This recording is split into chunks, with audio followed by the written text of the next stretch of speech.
సంగతి. అంటే సంగతులు అంటే మనకి ఇష్టం కదా, అందుకే ఆ TV9, ఈటీవీ, ఈనాడు పేపర్ ఏం చేస్తాం? సంగతి. ఇక్కడ అపోస్తలుడైన పౌలు ఒక సంగతి చెప్తున్నాడు. ఇదిగో మీకు ఒక సంగతి చెప్తాను, అది మీకు ఎలాగైనా తెలియాలి.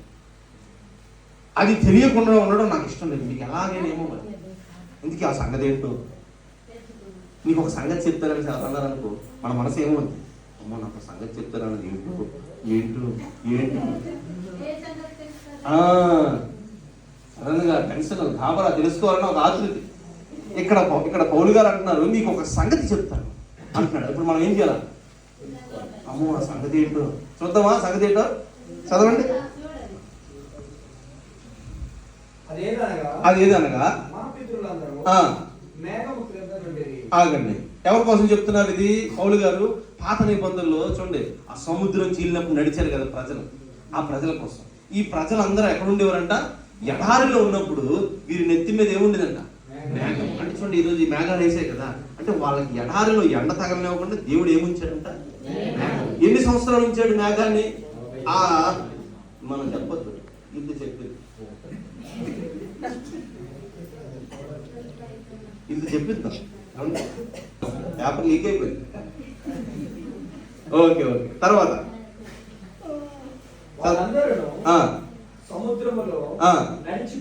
ఓకే, వారందరూ సముద్రంలో నడిచారంట. అంటే దేవుని ఒక అద్భుతాన్ని వారి కళ్ళతో చూసారా లేదా? ఎవరి వల్ల సముద్రం చీలింది? దేవుడి వల్లే. మనిషి ఉన్నాడు కదా, ఎవరు? మోషే. ఓకే, తర్వాత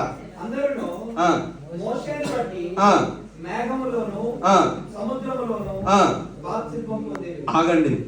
ఇప్పుడు ఈ సముద్రంలో నడిచిన వారందరికీ బాప్తిజం ఉందండి. ఏముందంటమ్మా? బాప్తిజం ఉంది. అంటే చూడండి, వీరు అద్భుతాలు చూసారా లేదా? ఒక ప్రశ్న అడుగుతారు, ఎంతమంది జీవితాల్లో దేవుడు అద్భుతాలు చేశాడు? చేస్తాడు. మీ జీవితంలో ఒక అద్భుతం చేశాడు కదా. హల్లెలూయా. ఇప్పుడు వీళ్ళ జీవితాలు అద్భుతం చేశాడా లేదా? ఇప్పుడు వీళ్ళ పాస్టర్ గారి పేరేం పేరు? ఈ సముద్రం చీలింది కదా, వాళ్ళ పాస్టర్. మళ్ళీ అడుగుతున్నాడు, ఎంతమంది జీవితాల్లో దేవుడు అద్భుతాలు చేశాడు కదా. ఇప్పుడు ఈ ప్రజల పాస్టర్ గారి పేరేం పేరు? మీ పాస్టర్ గారి పేరేం పేరు? ఓకే. అంటే మీకు అద్భుతాలు జరిగాయి, వాళ్ళకి అద్భుతాలు జరిగాయి. వాళ్ళకి పాస్టర్ గారు ఉన్నారు.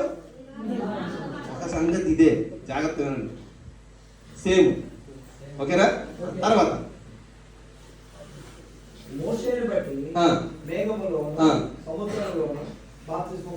Okay okay okay. ఇప్పుడు మూడోది ఏంటి? ఎంతమందికి బాప్తిజం ఉంది? ఇప్పుడు ఇక్కడ బాప్తిజం ఎంతమంది తీసుకున్నారు? అందరూ తీసుకున్నారా? ఓకే. అంటే చూడండి, అద్భుతం చూశారు, పాస్టర్ గారు ఉన్నారు, బాప్తిజం తీసుకున్నారు. ఓకే, తర్వాత ఓకే. ఇప్పుడు శరీర సంబంధమైన ఆహారం కాదమ్మా. శరీర సంబంధమైన ఆహారం ఏంటి? శరీర సంబంధమైన ఆహారం పేరు చెప్పండి. అన్నము, కూర, చారు, చికెన్, మటన్, ఇవన్నీ దేనికి సంబంధించినవి? మరి ఆత్మకు సంబంధించిన ఆహారం ఏది? అంటే దీనికి అర్థం ఏంటంటే, వాళ్ళ దగ్గర ఏముంది? బైబిల్ ఉంది. మన దగ్గర కూడా ఏముంది? నీ సేమ్ పోలికలే. లాస్ట్లో మారుతి చూసుకోండి, చదవండి.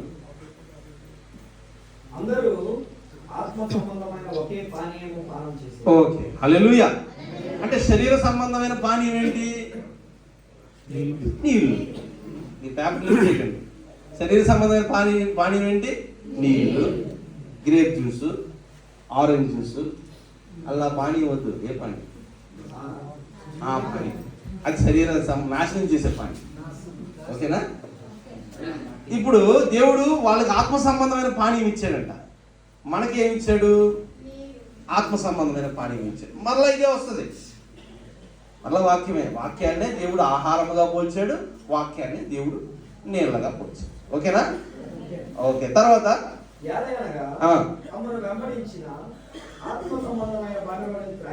ఓకే. అయితే ఈ జనాలు ఉన్నారు కదా, ఈ 40 లక్షల మంది ప్రజల వాళ్ళు వెళ్తుంటే వాళ్ళను ఒక ఆయన వెంబడించారంట. ఈ లక్షల మంది ప్రజలు సముద్రంలోకి వెళ్తుంటే ఈ సముద్రంలో వాళ్ళు నడుస్తున్నప్పుడు వాళ్ళ వెనకాతల ఒక ఆయన నడుస్తూ వెళ్ళాడంట. ఆయన పేరేంటి చదవండి. ఆ బండ ఎవరంట అంటే ఎర్ర సముద్రం చీలినప్పుడు ఆ ప్రజలు నడుస్తుంటే వెనకాతల ఒక ఆయన నడుస్తున్నాడు. ఎవరు? అర్థమవుతుందమ్మా? అంటే మరి ఎర్ర సముద్రం చీలినప్పుడు ఒక ఆయన నడుస్తున్నాడంటే ఐగుప్తు దేశంలో ఎన్నో అద్భుతాలు దేవుడు చేశాడు కదా, అప్పుడు అక్కడ ఎవరున్నారు? క్రీస్తున్నాడు. అర్థమవుతుందమ్మా? అంటే వాళ్ళు బాప్తిజం తీసుకున్నప్పుడు ఎవరున్నారు? క్రీస్తున్నాడు. అక్కడ ఎవరున్నారు? క్రీస్తున్నాడు. వారిని వెంబడించిన బండ ఎవరు? మనం బాప్తిజం తీసుకున్నప్పుడు ఎవరున్నారు? హల్లెలూయా. సరిపోయా లేవు పోలికలన్నీ? వాళ్ళకి పాస్టర్ గారు ఉన్నారు, వాళ్ళ జీవితంలో అద్భుతాలు జరిగాయి, వాళ్ళకి బైబిల్ ఉంది, వాళ్ళకి క్రీస్తున్నాడు, మనకి క్రీస్తున్నాడు. అందుకే అన్నాడు ఒక సంగతి చెప్తారు, జాగ్రత్తగా వినండి. వాళ్ళకి బాప్తిజం ఉంది, తర్వాత అయితే వారిలో ఎక్కువ మంది తర్వాత ఆగండి. అయితే వారికి బాప్తిజం ఉందా లేదా? వారి అద్భుతం చూసారా లేదా? వారికి పాస్టర్ గారు ఉన్నారా లేదా?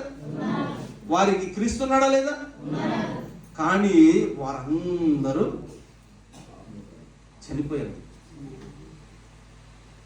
ఎందుకు చనిపోయారంటే వాళ్ళకి బాప్తిజం ఉంది, పాస్టర్ గారు ఉన్నాడు, క్రీస్తున్నాడు, మరలా అద్భుతాలు చూశారు, కానీ వారి దేవునికి ఏమవ్వలేకపోయారంట. అందుకు ఏమయ్యారు?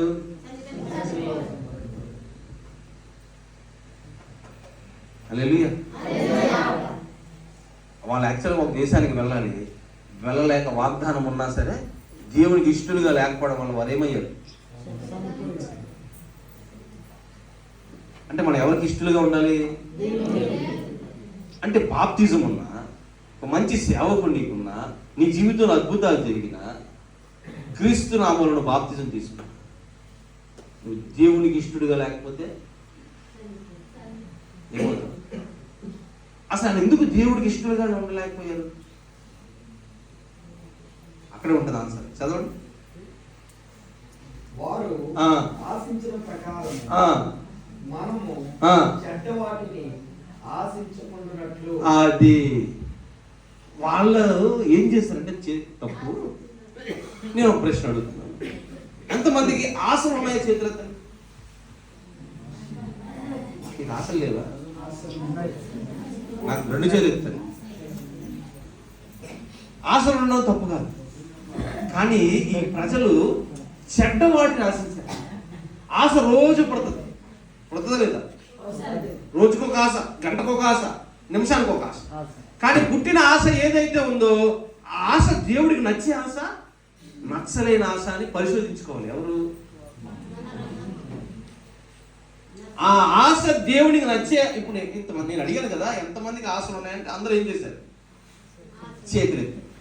కానీ ఆ ఆశ ఏదైతే ఉందో అది దేవుడికి నచ్చుతుందా? నచ్చదు. ఇప్పుడు అవతల వాడు కోడి దాచేయాలి, ఇది ఏ ఆశ?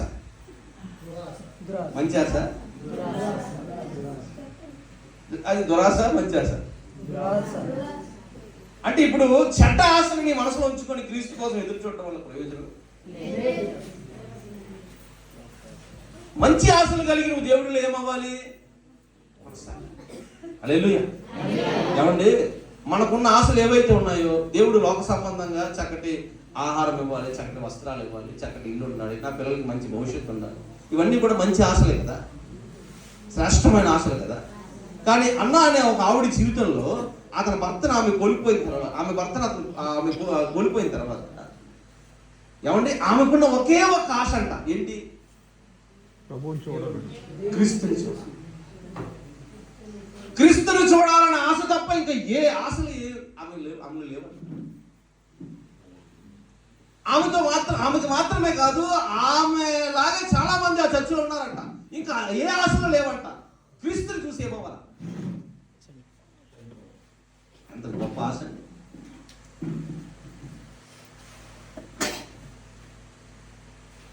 హల్లెలూయా. శ్రేష్టమైన ఆశ. ఆశను దేవుడు ఏం చేశాడు? ఈ బాప్తిజం ఉంది, పాస్టర్ గారు ఉన్నారు, క్రీస్తున్నాడు, అద్భుతాలు చూశారు, కానీ వీరు ఎందుకు చేరిపోలేకపోయారంటే వీరు చెడ్డ ఆశల వాళ్ళు. అంటే సంఘంలో నువ్వు చెడ్డ ఆశలు పెట్టుకొని సంచరిస్తే దేవుడు నీకు విరోధి అయిపోతాడు. సంఘంలో నువ్వు చెడ్డ ఆశలు కనుక పెట్టుకొని సంచరించినట్లయితే దేవుడు నీకు శత్రువు అయిపోతాడు. నీకు బాప్తిజం ఉన్నా సరే నువ్వు ఎక్కడికి చేరుకోలేవు. నీకు ఒక మంచి పాస్టర్ గారు ఉన్నా సరే నువ్వు ఎక్కడికి చేర్చుకోలేవు. నీ కొరకు ప్రాణం పెట్టాడు నా క్రీస్తు అని నువ్వు ఇతరులకు సాక్ష్యం చెప్పినా సరే నువ్వు ఎక్కడికి చేరుకోలేవు. నీ జీవితంలో దేవుడు అద్భుత కార్యం చేశాడని నువ్వు ఇతరులకు చెప్పినా సరే నువ్వు ఎక్కడికి చేరుకోలేవు. అందుకే ఈ ఆశల విషయంలో ఏమవ్వాలి? చాలా జాగ్రత్తగా. హల్లెలూయా, హల్లెలూయా. ఆశల విషయంలో చాలా జాగ్రత్తగా ఉండాలి. యాక్చువల్గా గంటన్నర వాక్యం. నిద్ర వస్తున్నా గడిగలు చెప్పండి. అవట్లేదా? అలాగలా ముక్కలు చేసి చెప్పారు మీకు వాక్యం. అర్థం అవ్వలేదా? మరి గడిగలు చెప్పండి. అర్థమైందా? బాప్తిజం ఉంటే నువ్వు పరలోకానికి వెళ్తావా? ఒక మంచి పాస్టర్ ఉంటే నువ్వు పరలోకానికి వెళ్తావా? యేసు ప్రభువుని నమ్ముకున్నాను ఇతరులకు చెప్పడం నువ్వు పరలోకానికి వెళ్తావా? నీ జీవితంలో అద్భుత కార్యం జరగడం నువ్వు పరలోకానికి వెళ్ళిపోతావా? అలాగైతే వెళ్ళిపోడు కదా. అందుకంటే పౌలు మీకు ఒక సంగతి చెప్తాను, అది మీకు ఎలాగైనా తెలియాలి. మీరు అనుకుంటున్నారు ఒక మంచి పాస్టర్ బాప్తిజం తీసుకొని నా జీవితంలో అద్భుత కార్యాలు జరిగి యేసు ప్రభువుని నమ్ముకున్నాను ఇతరులకు చెప్తే నేను పరలోకానికి వెళ్ళిపోతానంటే మనం బిర్యానీలో కాలేసినట్లే. అర్థమవుతుందమ్మా? ఇవి 4 అవసరమే. ఒక మంచి పాస్టర్ అవసరమే, బాప్తిజం అవసరమే, దేవుడు అద్భుత కార్యాలు అవసరమే, నెక్స్ట్ క్రీస్తు నా రక్షకుడు అని ఇతరులకు చెప్పడం అవసరమే. కానీ అన్నిటికంటే ముఖ్యమైనది ఏంటి? నీ మనస్సులో ప్రతిరోజు, ప్రతి గంట, ప్రతి నెల పుట్టే ఆశ ఏదైతే ఉందో అది దేవుడికి నచ్చే ఆశ, నచ్చలేని ఆశ. ఆ చిన్న లాజిక్ని కనుక మిస్ అయిపోతే ఇవి 4 ఉన్నా సరే మనం ఎక్కడే చచ్చిపోతాం. ఎంతమంది పరలోకం చేరకుండా ఎక్కడ చచ్చిపోవాలని ఆశ కలిగి ఉన్నారు? గట్టిగా చెప్పండి.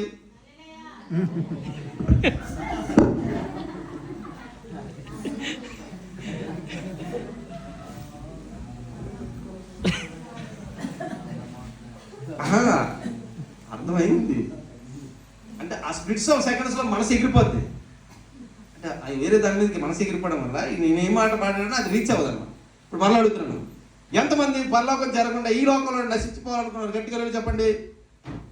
ఇప్పుడు ఎందుకు చెప్పలేదు? మనసు నిలబడి. అందుకే నీ నడుము అనే మనసుని వాక్యం అనే తాళత కట్టమంట. ప్రపంచం ఏమన్నా ఎలా ఎగురుతుంది చెప్పండి? రెక్కల వల్ల.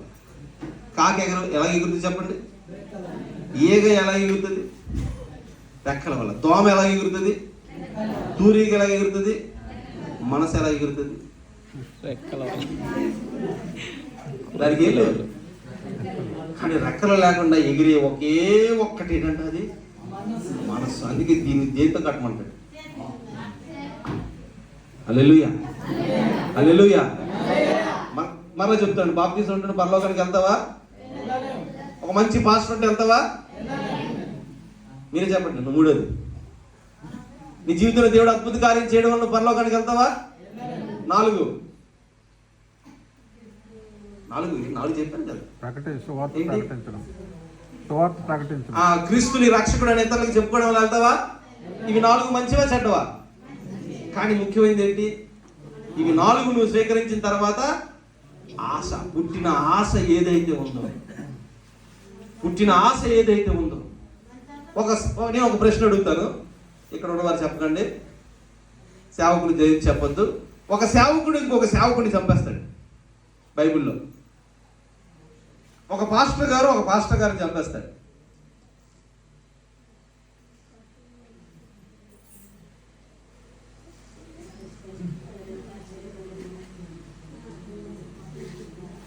ఒక